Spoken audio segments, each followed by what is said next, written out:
আজ দেখাবো chicken with chilli sauce.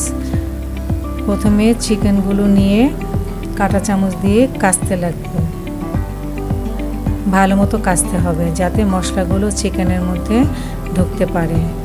কাঁচা হয়ে গেলে এখন চিকেনগুলোর মধ্যে লবণ, অল্প একটু আদা, অল্প একটু রসুন দিয়ে মাখাবো। ভালো মতো মেখে ম্যারিনেট করব। ম্যারিনেট করে 10 মিনিট রাখতে হবে।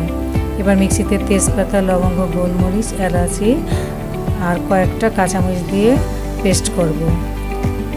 প্যানের মধ্যে মশলা মাখা চিকেনগুলো দিয়ে ভাজতে থাকবো। এপাশ ওপাশ করে ভেজে হালকা ব্রাউন কালার আনতে হবে। ভালো মতো নেড়ে চেড়ে ভাজতে লাগলাম।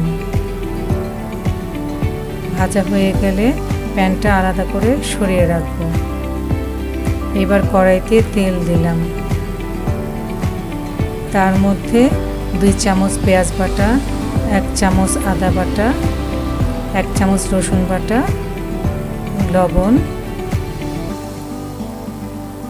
লবণ দিয়ে ভালো মতো নাড়তে থাকি। নেড়ে চেড়ে পেস্ট করা গরম মশলা দিয়ে আবারও নাড়তে থাকি। ভালো মতো নেড়ে চেড়ে এর মধ্যে শুকনো মরিচের গুঁড়ো, জিরা গুঁড়ো দিয়ে আবারও নাড়তে থাকি। এর মধ্যে টমেটো পেস্ট দেব। টমেটো পেস্ট দিয়ে আবারও নাড়তে থাকি। ভালো মতো কষানো হয়ে গেলে এর মধ্যে ভেজে রাখা চিকেনগুলো দিয়ে আবারও নাড়তে থাকি যাতে মশলাগুলো চিকেনের মধ্যে মিশে যায়। নেড়ে চেড়ে এর মধ্যে পরিমাণ মতো 1 মগ পানি দেব।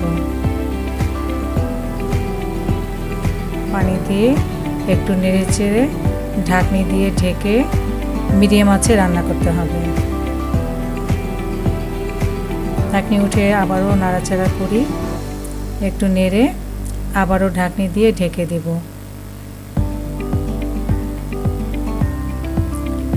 অনেকটা হয়ে এলে এর মধ্যে 2 চামচ সয়া সস,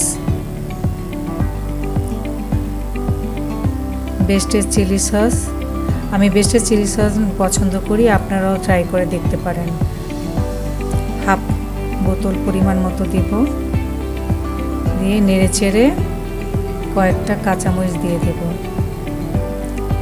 এখন ঢেকে দেব।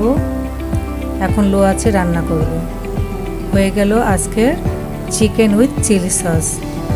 এখন নামিয়ে গরম গরম পরিবেশন করব। আপনারাও ট্রাই করে দেখতে পারেন।